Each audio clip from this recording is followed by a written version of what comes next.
Hi, this is Alan Snell with LVSportsBiz.com.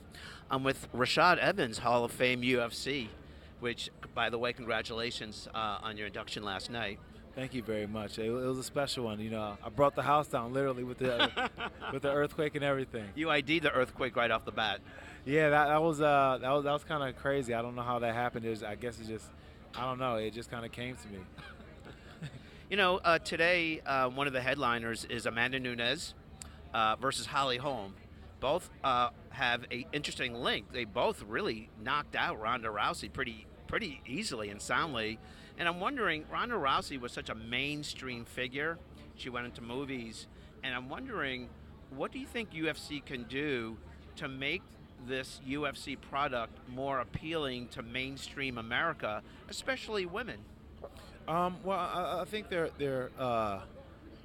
trying. I think that they're doing a good job. Like you see, them get behind and tell the story of Michelle Waterson and tell the story about her being a mom and things like that. So I think they're starting to try to, get behind it. And they see that, a lot of women, they do get behind these women fighters because, Michelle Waterson, she has 1 million followers, and Holly Holmes, she has over 1 million followers as well too. So they're getting the followers.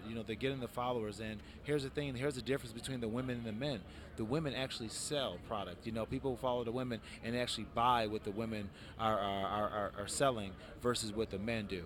So the women has a bigger selling, I guess, aspect when it comes to social media and an online presence. I don't want to jump too far ahead with Amanda Nunes, but if she defeats Holly Holm tonight, she would have beaten Rousey, Cyborg, and Holly Holm, three of the biggest, most powerful bantamweights. What do you think could be done in terms of the marketing of Amanda Nunes to make her more mainstream to Middle America? I think just telling Amanda's story. She has an amazing story, and I think one thing about Amanda, when she speaks, it comes from such a genuine place, and it's really hard not to like her or not to really understand where she's coming from because she's vulnerable with people when she talks. She doesn't speak from a place where she's afraid to show that side of her, and I think that's something that resonates with people because at the end of the day, I think we all realize that we're all a little bit fragile. We all realize that we all have that sensitivity. So I think that that's something that resonates with us all. How do you think UFC can tell Amanda's story? Like you said, you're struck by her authentic nature, very genuine personality, really salt of the earth kind of personality. Yeah. How do you? What would be a suggestion how UFC can maybe they can roll her out at events or bring her to women's events or something? I'm just kind of curious. What do you think UFC can do to highlight Amanda?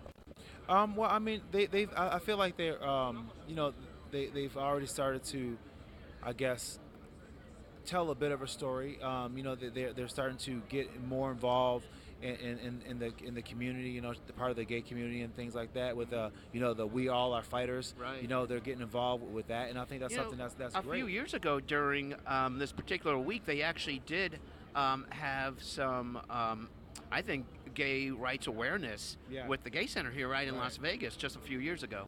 And I think that that's something that get involved with the gay community and bringing that community in because at the end of the day, that's a huge community that can support, Right. but it also can tell a different story about you know about what it means to be from that lifestyle and the people who are from that lifestyle. Telling her story is like, okay, oh, she's just a person, and then you get to know, somebody from that lifestyle, and you get to say that person's just like me. And I think that's kind of the things that we need in our society to kind of break down some of the barriers that we have where we have these identities. I'm black, you're white, I'm straight, you're gay. The more that we can see each other as humans, I think that's going to make us all a better. Okay. Listen, Rashad, thanks for your time. And again, congratulations on the Hall of Fame induction. That's an awesome honor. No problem. Thank you. I appreciate you so much. And maybe next time you can take it easy on the earthquakes. I promise I won't bring them to Vegas. They're not supposed to be here anyways. Thanks so much, and we'll enjoy 239. Yes, thank you.